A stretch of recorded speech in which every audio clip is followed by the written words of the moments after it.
कह रहा है बाल विकास एवं शिक्षा शास्त्र, जिसमें द्वितीय प्रश्न पत्र है 10 जनवरी सन 2023 को हुआ था। इतनी तो डिटेलिंग हो गई, आगे की बात पढ़ते हैं। बाल विकास का कौन सा क्षेत्र बच्चों के व्यक्तित्व के भावात्मक घटक से संबंधित है, जैसे कि व्यक्तियों, वस्तुओं, उसके आसपास के प्रति बच्चों की भावनाएं। कितना टिपिकल होता है हिंदी में। अगर इसको इंग्लिश में पढ़ा जाए, feeling toward people, object and surroundings. तो ऐसा क्या कंपोनेंट है बताइए, शारीरिक, आध्यात्मिक, कॉग्निटिव या इमोशनल। तो आसपास बच्चों के प्रति भावनाएं हैं, इमोशनल।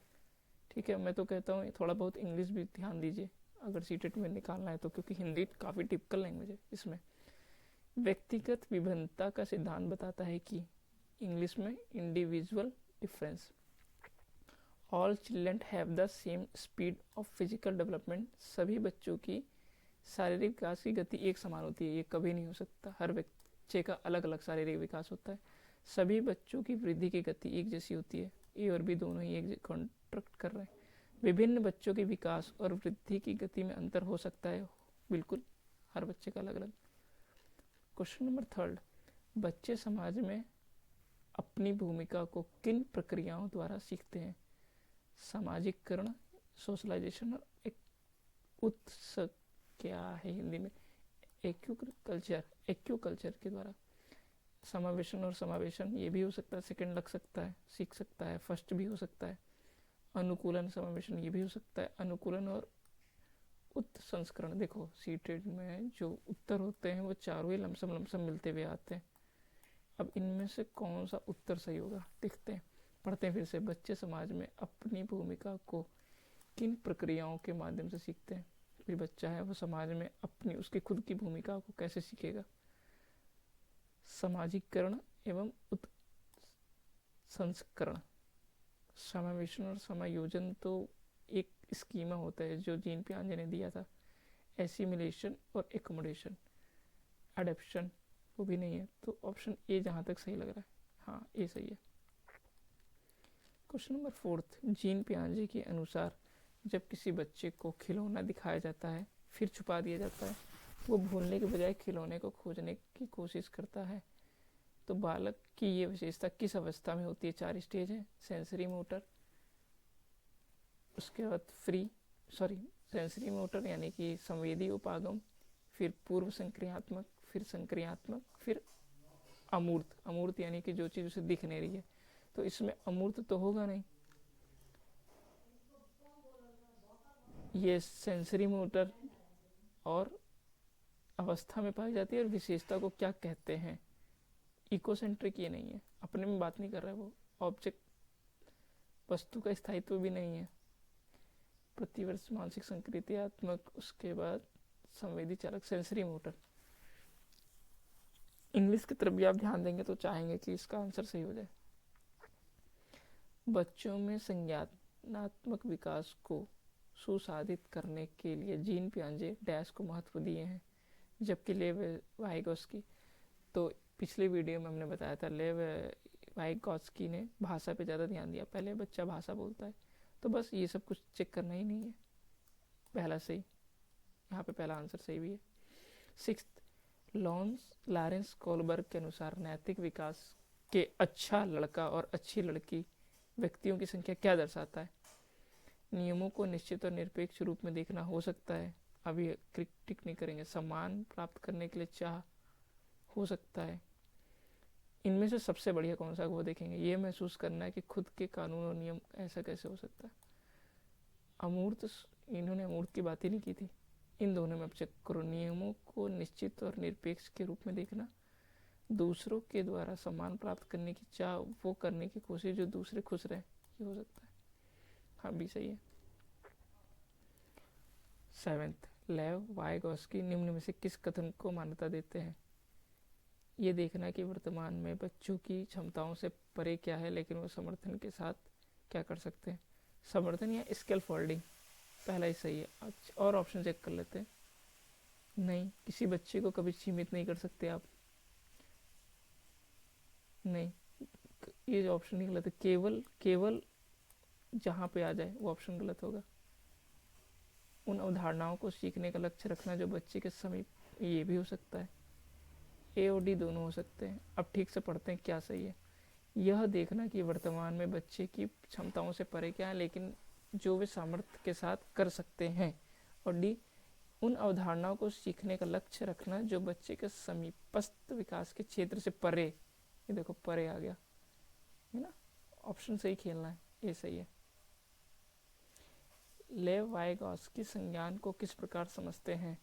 अनुवांशिक यानी कि जेनेटिक, व्यक्तिगत और क्रिया आधारित, सार्वभौमिक, सामाजिक और भाषा। भाई इन्होंने तो इसी की बात ही की है। बाल केंद्रित शिक्षा, कक्षा में शिक्षिका, देखो बाल केंद्रित को हम प्रगतिशील कक्षा भी कहते हैं। शिक्षार्थी यानी चिल्ड्रंस यानी लर्नर्स को उसकी क्षमताओं के आधार पर वर्गीकृत, कभी भी किसी बच्चे को वर्गीकृत नहीं कर सकते, सेग्रीगेशन नहीं होगा। शिक्षार्थियों से वांछनीय व्यवहार करना कभी नहीं। अपने आप को ज्ञान का परम स्रोत, गलत। प्रत्येक शिक्षार्थी के व्यक्तिगत पर ध्यान देना, डी सही। हार्वर्ड गार्नर ने बहुबुद्धि का सिद्धांत दिया। प्रत्येक व्यक्ति के पास अलग अलग मात्रा में विभिन्न प्रकार की बुद्धि होती है, हो सकता है, सेकंड पढ़ दें। बुद्धि जन्म के समय पूर्व निर्धारित और तय होती है, कभी कोई बुद्धि को तय नहीं कर सकता। प्रत्येक व्यक्ति के पास केवल एक ही प्रकार की, कभी नहीं, हर किसी भी व्यक्ति के पास एक प्रकार की बुद्धि नहीं। कोई खा सकता है, कोई खाना पका सकता है, कोई डांस अच्छा कर सकता है, मल्टीपल होता है। बुद्धि कुछ स्थितियों के अनुकूल होने की ना, केवल ए सही लग रहा है। लेव वाइगॉस्की के अनुसार निजी संवाद यानी प्राइवेट स्पीच क्या है? विद्यार्थियों की सोच को विनियमित करता है, हो सकता है। विद्यार्थी की सोच पर कोई प्रभाव नहीं, देखो नेगेटिव जहाँ है, कभी भी सीटेट के पेपर में नेगेटिव छूना नहीं है। बाधा, नेगेटिव। आत्म केंद्र को, ये इकोसेंट्रिक तो इन्होंने नहीं कहा है, अगर यहाँ पर होता ऑप्शन में इकोसेंट्रिक की बात किसने कही है? इकोसेंट्रिक यानी बच्चा खुद में बात करे, नन्ना वैगन, तो यहाँ लेवर्स की हैं, इन्होंने बात की है विद्यार्थी की सोच को नियमित करता है, यानी प्राइवेट स्पीच। ठीक है, नेक्स्ट क्या है? लेवास्की के अनुसार निजी संवाद विद्यार्थियों की सोच को विनियमित करता है, बच्चे स्वयं से बोलते हैं। ठीक है, जीन पियाजे यहाँ होता तब इकोसेंट्रिक होता प्रश्न में। ठीक, 12वां पढ़ो। शिक्षिकाओं को ये मानना चाहिए कि उनके जेंडर से अनपेक्ष सभी बच्चों में तार्किक, गणितीय और भाषाई कौशल होते हैं। मानना चाहिए, ये मानने की बात क्या है, तो होता है, मतलब चेक करते हैं। और आओ ऑप्शन, जेंडर एक सामाजिक संरचना है। हाँ, जेंडर सामाजिक संरचना है और सेक्स मतलब जन्म से है, तो आर यहाँ तक सही लग रहा है। ए आर की सही व्याख्या कर रहा है, यानी कि ये सही है।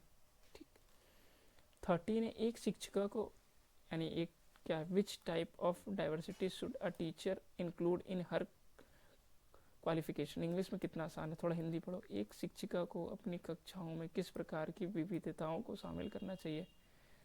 आर्थिक, क्षेत्रीय, भाषाई, सामाजिक, सांस्कृतिक।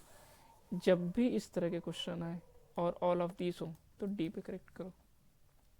चौथा, निम्न में से कौन सा कथन सामाजिक रचनात्मक कक्षा कक्ष में, देखो कितना कठिन हो गया English. Which of the following statement characteristics assessment is a socio constructive classroom. ये लेव वाइगॉस्की की बात है, सोशल और कंस्ट्रक्टिव क्लासरूम। आओ पढ़ते हैं आंसर। मूल्यांकन को विद्यार्थियों में डर और तनाव पैदा, कभी नहीं, कभी बच्चों के अंदर डर और तनाव नहीं पैदा करना है। मूल्यांकन में विविध प्रकार के तरीके जैसे पोर्टफोलियो, ये बिल्कुल सही लग रहा है, 2 ऑप्शन और पढ़ लिया जाए। मूल्यांकन बच्चों की जानकारी के प्रता स्मरण की क्षमता, इंग्लिश में क्या है भाई, रिप्रोड्यूस इंफॉर्मेशन, गलत। मूल्यांकन, फिर केवल आ गया, केवल यहाँ नहीं होना चाहिए, यानी कि A is the right answer, B is the right answer. ठीक है, 15वें, इस प्रश्न में कौन से कौशलों का परीक्षण शामिल है? सभी बच्चों की जरूरतों, रुचियों व योग्यताओं का सम्मान करते हुए शिक्षक एक प्रगतिशील कक्षा कक्ष की रचना कर रही है। देखो केवल ऑप्शन में आ गया गलत, केवल ऑप्शन में आ गया गलत। अब 2 बचे हमारे पास, सी और डी, प्रॉब्लम सॉल्विंग या कन्वर्जेंट थिंकिंग। यहाँ क्या है प्रश्न, सभी बच्चों की ज़रूरतें, सभी बच्चों की ज़रूरतें कन्वर्जेंट में कभी हो ही नहीं सकती, प्रॉब्लम सॉल्विंग में होगी। ठीक, यहाँ पर आप वीडियो पॉज करके देख सकते हैं।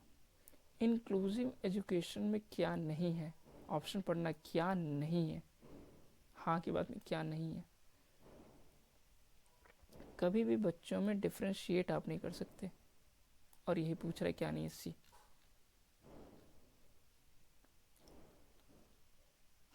डिफ्रेंशिएट तो यहाँ भी लिखा है, सेग्रीगेशन, सी और डी दोनों लग रहे हैं।